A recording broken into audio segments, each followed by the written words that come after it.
This is the story of my first race win at Kingston Park Raceway. Now I beat the odds to come last to first, and I got my first race win at this track I've been racing at for 3 months. But first, some context. This takes place in the Friday Night Challenge for Kingston Park Raceway, a format with 10 minutes practice, 3 heat races, and then a super final race for the top performers. Each heat is made up of 20 races, and there are 4 heats a night. The top 3 of each heat after race 3 qualify for the prestigious super final race. The winner of the super final wins the night. But a format is only as good as the people racing in it. Tonight was certainly not a weak field. To start, we have Kim. He's a super final race winner, experienced veteran on the track, a guy that no matter the conditions is going to be quick. We also have Lachlan. He's the track photographer. He's the guy who's providing all the videos and the photos you're going to be seeing on screen. And he's another experienced veteran of the track. I've raced him before and he absolutely wiped the floor with me. Then we have Sean. He's a multiple time super final race winner. He's won the last 2 events back to back. He's aiming for his first three-peat. He just won the most competitive heat and super final in track history. It was a heat with 10 other regulars, 10 other multiple time super final winners, and he beat them all. He's the guy with a target on his back tonight. Moving on from him, we have Brody. He's a 1-time super final race winner, and he is extremely quick. I'm not underselling his pace at all.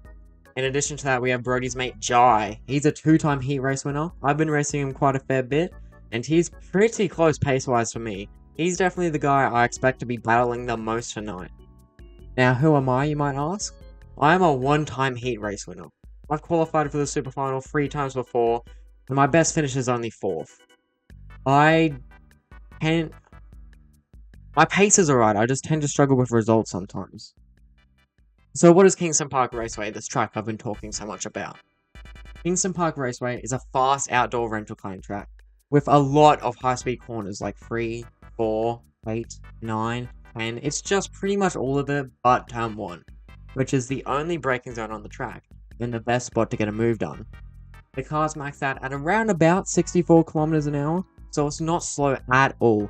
It's a huge step up from my last track I was racing at. I got there about an hour early to try and lock in my registration time, which decides where you'll be starting practice and race 1 from. I did manage to successfully get first in my heat, but looking at the other names on my heat gave me an absolute sense of dread. And the one heat was me, Sean, Brody, and Jai. 4 extremely quick drivers and only 3 spots to fill. One of us was going out. And originally, I thought it would be me. Moving on to practice, it did not start off very good, I'm not gonna lie. I jumped out of the pits onto lap 1, and there was a guy coming out of the pits, and we immediately crashed into each other. Like, I just completely didn't give him any space at all. He didn't give me space, we just kind of spun. Which, believe it or not, isn't optimal for starting a race. But I tried to, put that behind me and just kept on driving for the rest of it. And I set a relatively alright time. I was ahead of Sean, but I don't think Sean was pushing very much. And Brody's pace was extremely quick, like I said before the night. And some of the guys that were ahead of me, I hadn't even seen before. So I thought I was going to be in for a terrible night. Like, one of the names, Scott Rawson, he's going to be important later, remember him. He was ahead of me, he was extremely quick, and I'd never heard of him before. So coming into race 1, I had the weight of the world on my shoulders. I needed to prove I was not just a 1-time heat race winner. I had pace and I was willing to prove it. So starting up in first with Sean right next to me, the pressure was on. And I immediately blow it by having Sean get the jump on me. And he just has the lead by turn 2. I try to keep it around the outside, but I just run out of road pretty much. And I then am stuck with the choice. Do I try and send it back on Sean, get my second heat race win, go down in history as one of the greatest of all time? Or do I make the boring decision to defend 3rd place, who was very close behind me and probably would have taken that position? The old me would have fought Sean for the win and I would have had a great time doing it. But the new me is a bit boring, so I decided to protect my place against P3 man Alan, another guy I'd never heard of, but also another guy who was apparently quicker than me. Once I decided to do that, Sean just drives into the distance. But I'm back here having the fight of my life. Every single lap coming into turn 1, I just outbrake myself. I just go too deep, I just lock up. It's like I have no idea what I was thinking. But every single time, I just barely managed to hold on to my position. However, on lap 5, Alan sends a dummy move to the inside. I completely mess up and go way too deep. He then is able to secure the move on me, believe it or not. And I drop to 3rd place from pole position.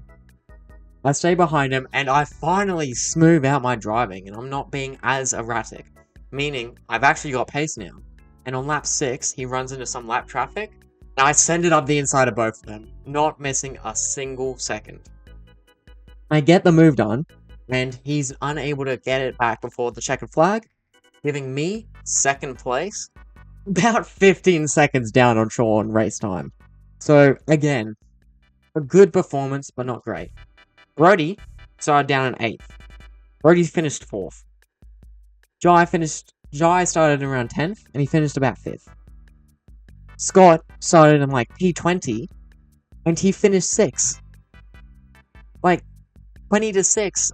I'm under immense pressure for the next race, which is reverse grid, so I'll be starting all the way down in P20. However, this one goes my way a bit more. I get about an equal start with Sean in P19, and the rookies in front of us are just having a huge cluster. The rookies in front of us are just having a mess. And they're like 5 wide and like they're crashing or whatever. So I managed to get about 5 positions on the launch. Brody then gets into an incident and falls behind us. And later on to the lap, I try to overtake Sean into a flat out corner. After getting a better run on him due to him getting stuck behind some traffic. He doesn't see me and he ends up hitting me, causing us both to lose a significant amount of time and allowing Brody back ahead of both of us. Sean and Brody then begin working together to move up the field, with Brody bump drafting Sean down the straights. Come the last lap, Brody's opened up a 2-second gap, and I'm just behind Sean when we run into some lap traffic starting the last sector. He tries to go around the outside of lap traffic, but they move onto the racing line and block him, whereas I dive to the inside and overtake them both, finishing P6 with Sean in P7, and putting us tied on points from the last race. Further ahead, Scott finished 2nd, making him the overall points leader, and Brody finished about 5th, whereas Jai down at 12th meant that his super final odds were practically over. The points after race 2 painted an actually pretty alright picture for me. Scott led with 110 points, then I was in 2nd with 108 points because the tiebreaker is based off the most recent race, which meant Sean was 3rd with also 108 points, Brody had 106, and then Jai was down in 10th with 86.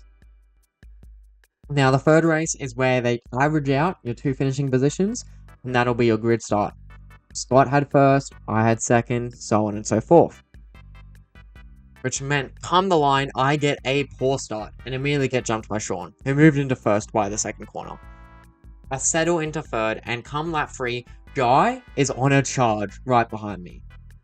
Brody just a little further behind him. Jai sends it up the inside of turn 1, aiming to outbrake me. However, he immediately outbrakes himself, locks the brakes and spins. In reaction to this, Brody behind him also locks his brakes and spins, ruining both of their chances for a top 10 finish, securing my spot in the super final, and meaning neither of them will continue for the rest of the night.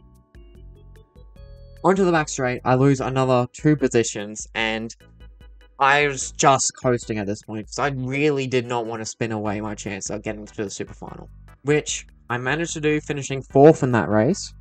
Sean finished 1st, Scott finished 2nd, which meant that the qualifying order for the super final looked like Sean in 1st, Scott in 3rd, Lachlan in 4th, him in 5th, and me, I was last.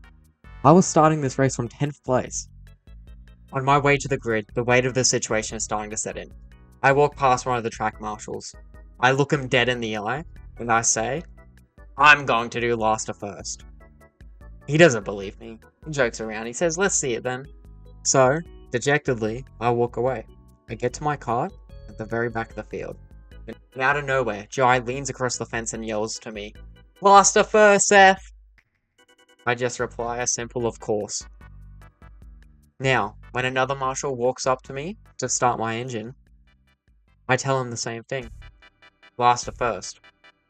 And with that, the engine starts, and I have to actually come through on this promise I've made. Now bear in mind, I've never even gotten a super final podium. I have one heat race win to my name, and no one expected me to finish in the top 5, let alone win. My best ever super final result is 4th. But when the race went green, I seized my opportunity and immediately dived around the outside of 3 carts. I got my way up into P7 by turn 1. I take another one further on in the lap with a dive bomb up the inside of one of the track's many flat-out hairpins, and now I'm up to 6. On lap 2, I take another kart with a move up the inside through the last corner, outbraking him into turn 1. I'm now 5th. Next lap, I'm luckily gifted a position by someone running wide through the grass. I'm now 4th, 1 position away from the podium. All this starting from last place. On lap 4, I joined the tail end of the lead battle. It's a freeway battle ahead of me between Sean, Lachlan, and Banjo. When the leader Lachlan gets stuck in a bad spot between the 2 other carts and drops to 3rd, I dive up the inside whilst he's compromised, banging wheels with him, but ultimately getting the job done and securing 3rd place, putting me on the podium, from last place. Lap 5 has me pressuring the top 2. I'm trying to find any opening I can. I notice I've got more pace through the fast stuff, but I just don't have enough to force a move. However, on lap 6, Sean takes the racing line through a corner, leaving the inside nice and open for me, which I absolutely dive through to take 2nd place. And I'm now right behind the leader. In the next corner, he takes a shallow defensive line into the hairpin. He's trying to block me, but I do the opposite.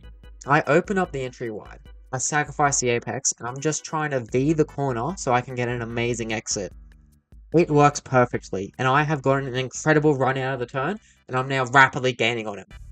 By the time we get to the fast right-hand sweeper, I'm blocking him from using any more of the track except the very far inside. This allows me to force him onto that tight inside line, and I can get another switchback on him, meaning I have an incredible difference in exit speed on him, and I managed to pull right alongside him as we arrive to the fast final sector. He has the inside line into the corner, but I hold my breath. I steel myself, and I commit around the outside. I put full blind faith that he won't run me out of road. And it works. I now have the inside into the next corner, and I can easily take the lead from here. I am now leading from last place. I cross the line and the last lap has begun. My heart is absolutely pounding in my chest, and I'm sweating bullets. I decide to drive a slow, controlled lap, because I am desperate not to spin away another potential win. I'll take the risk that it'll still be enough to keep Sean behind me, but I have made too many mistakes whilst leading before to risk it again. Thankfully though, my pace is enough, and after I lift through the last corner, I complete my last of first journey, and I cross the finish line P1, 0.5 seconds ahead of Sean. I celebrate and scream like a man possessed. I joked about going last to first, but the universe has a sense of humor, and you just gotta be there to capitalize on the punchline. Thanks for watching.